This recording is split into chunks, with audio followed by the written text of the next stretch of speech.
Love is in the air. And look, I didn't sing it either. I was going to sing that, but then I thought, no, best not, because you probably switch off before I even start. Today we're going to be looking at a wonderful Tim Holtz Chapter 1 Impresslit die. We're going to be looking at some inking techniques. We're going to be getting a bit messy and vintage, but we're also going to clean it up as well. This is the die I was talking about. This is called Lucky Love, and it has this wonderful heart motif. And it has this 4-leaf clover as well. Now, I said die. Obviously, it's not a die. It's a 3D embossing fold. Actually, no, it's neither. It's an impresslit, which combines the best of die cutting technology with 3D embossing technology. Let's show you how to get the best out of that. First of all, I'm going to take some black card. This is 300 GSM, and I'm going to lightly spritz that with some clean water.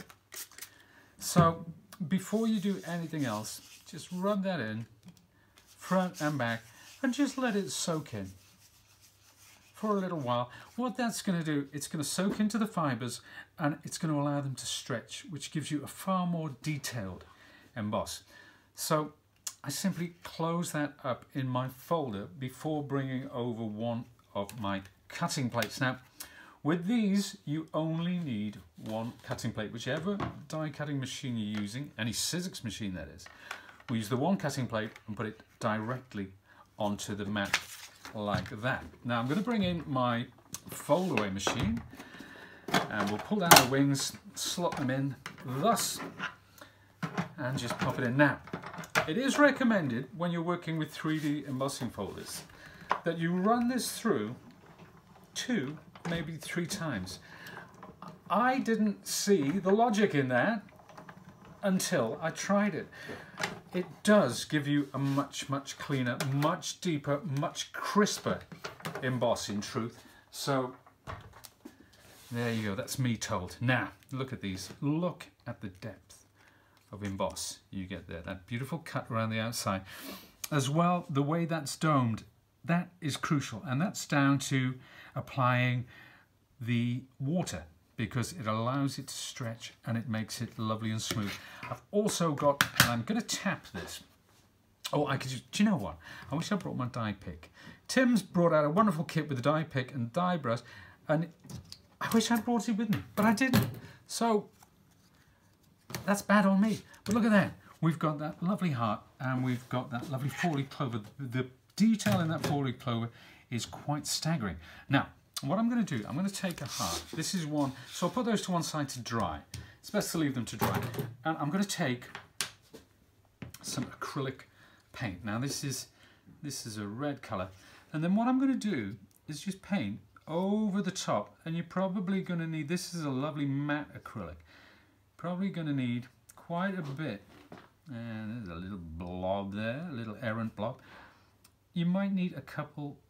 Even though the coverage is fantastic, you might need a couple of applications, although it doesn't really matter if it's imperfect, because when that dries, oh no, look at that, wonderful coverage, wonderful, absolutely gorgeous. Now when that dries, of course, what we're going to have is something like this. I've used a slightly darker red there for that. So we colour the centre of that. Now next, I want to be applying some gilding wax, and I'm going to start with the darker colour, and I'm going to use this sticky notelet as my palette because I don't want to get any big blobs on there. So it's really smooth application on my finger, and I'm going over both the edge and the heart itself, and it makes it look like a metallic finding, not like paper or card at all, but that added dimension is really something else. If you haven't used impresslits before, there are a lot. Tim's designed and created a lot of these impresslit dies. I know that it's a big favourite of mine, and I think Josh as well. We both enjoy not only the embossing, which is incredible, but the die cutting as well. To be able to get both in one neat package is something else. Let's take some gold now, and I'm just going to use the gold to add highlights to that. So coming around the edges, just picking up little bits of that few more highlights on my heart. So I'm not flooding it with the gold, but that will brighten it significantly. And there it is. And if I move that around, hopefully the light's catching that. It's quite subtle. It doesn't need to be over the top at all. So we are, as I said, going for a vintage make. So let's go to the next stage. And what I want to do is I want to stamp onto a rectangle of card. And there's my card. But I'm using a stamp from this wonderful set. It's called Faded Type. It's by Stampers Anonymous and designed, of course, by Mr. Holtz himself.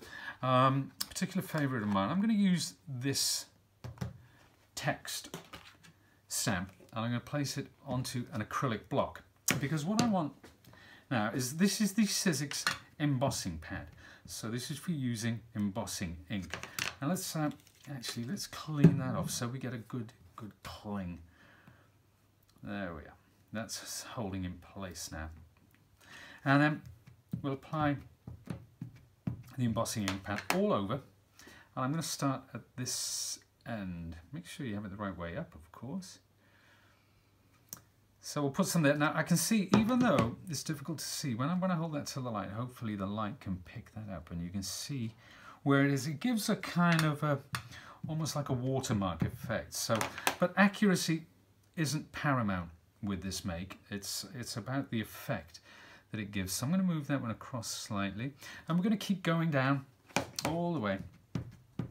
Apply some more embossing ink, then the next level, and then finally with what's left on the pad I'm going to come down there. So that's my embossing ink in place. Next up I'm going to apply some clear embossing powder. This is Sizzix clear embossing powder, and what I'm going to do is just sprinkle this over the top like that. And where the embossing pad, embossing ink rather, it's slightly tacky and it remains tacky for some time. So I'm going to tip that off now, and you'll notice when I lift this away that I hope you can see that. I'll just tilt it a bit. So that embossing powder is now on the card itself. And let's take the rest of the powder and pour it back into that little pot. Now, once I've got it there, all I'm going to do is I'm going to pick that up. So I want to hold it in my hand so that I can see what's happening with my heat tool. And I've got the Sizzix heat tool, and I'm going to go on the highest heat setting. So we'll push that to the edge, and I'll start at the base, and hopefully we can see this will start to melt. This embossing powder will start to melt. I can see it going there. And I'm going to move this slowly all the way up. There we are. The process gets quicker as you go, making sure that's all lovely and shiny. Let's get a bit more down this end, make sure it's melted, make sure you get that sheen on it. And then we'll come up towards the top.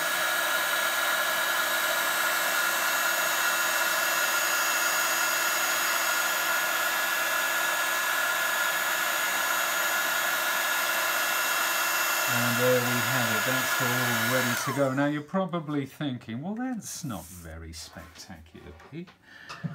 What's this all about? Well, what's going to happen with that? Because I've used clear embossing powder, it's going to act as a resist. And I'll take my multi-tool and I'll apply some worn lipstick ink. This is a nice pinky red colour. You can see where I use it sparingly, it's pink, and it's got this lovely red colour the more you apply. And see how that clear there is acting as a resist. So where the stamping and embossing powder is on the card, it resists the ink, so you can really get some cool effects using this technique. It's a technique that I use quite a bit. In truth, So there we are. That is my worn lipstick distress ink, and this is my picked raspberry. You know, I was thinking about it. I was thinking about these inks actually. I've had these inks, I think, for about 3-4 years now, and they're still going strong. You know, I haven't had to replace any in that time, and I do use them rather a lot. Because people often ask about the minis, they say, well, will they last as long as the big ones? But the thing is, if you get the re-inkers, you can continually replenish these. How about that? So that is picked raspberry and worn lipstick. Then around the outside, I'm going to add some vintage photo. And see, vintage photo over pinks and reds, because it's a warm brown, it has a lovely effect. It doesn't fight with the pinks. It just sits there. And it blends so beautifully. And I think I can say without fear of contradiction that vintage photo is one of Mr. Holtz's personal favourites. If you know differently, please let me know. Now, that's the vintage photo. But this, when we're mixing a lot of textures, a lot of technique, a lot of pattern, we want contrast. So to add that contrast, I'm going to go around the edges, because when this is put on a piece of card afterwards, I want to make sure it's standing out. Contrast is very, very important, and it stops everything kind of blending in together. There we are. Let's just get, and this is walnut stain. This is a darker brown colour. Wonderful colour. I sort of interchange walnut stain and vintage photo. And I'm going to just take my spritzer, give that a light spritz, set it to one side, and the water's going to do its business on there. Now, while we're talking about spritzing, let's clean up our craft mat. Always important to clean the ink between applications off your craft mat so that it doesn't transfer onto the next project, although in truth it wouldn't really matter.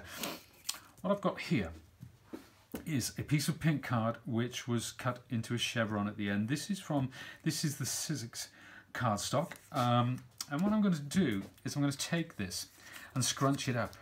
And I know a lot of you out there say, no, don't do that, but hey, it's going to pay dividends in the end, I hope, because again, it's going to tie into that vintage look and feel which we love so much.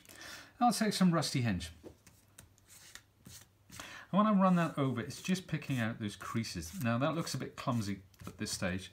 That's fine. You need to be brave, because I'm going to spritz it. I'm going to spritz that with water, and that rusty hinge is going to start to blend and soften.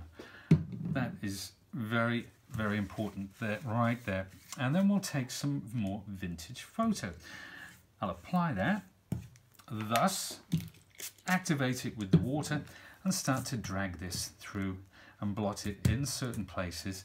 A bit more water, and this is where we'll get that drag. So it's all, hopefully, so the pink's still there, but now, using those colours, it's kind of made it look vintage, but when I dry that, it's not going to be as severe. So it's always good. Apply more than you think you're actually going to need. And then when we apply the heat, see how the colours are starting to soften. See how they're moving into the background. Dry front and back as well, because we do want to get this almost bone dry if we can.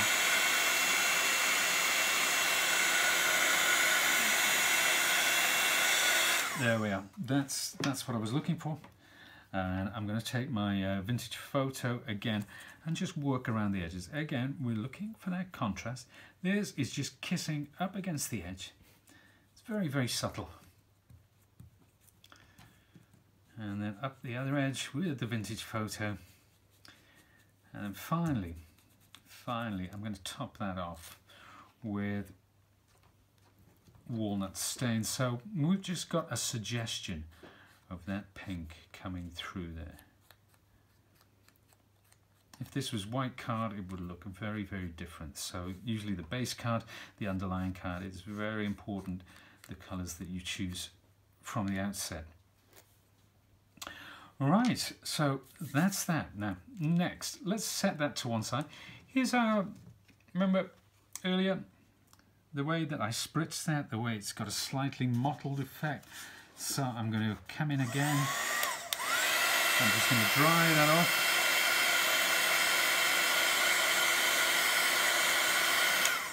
Right, now, those two are almost ready to go.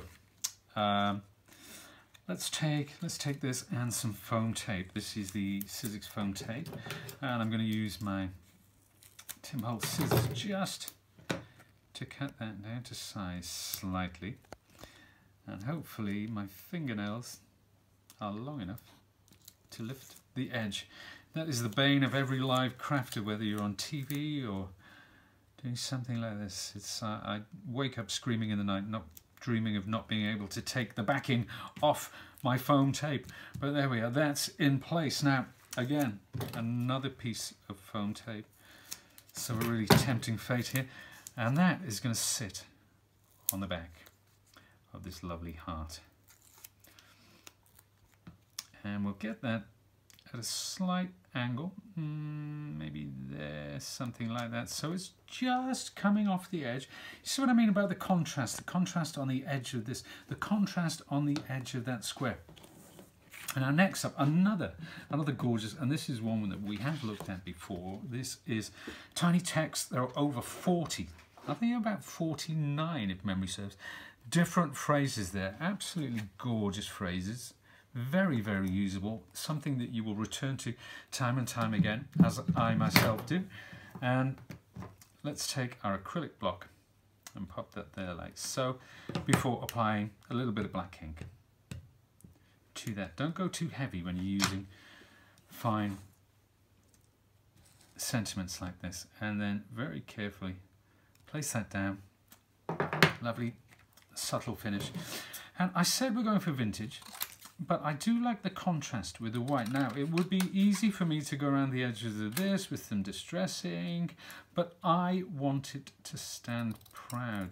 That's really quite important to me, because that's going to sit there like so.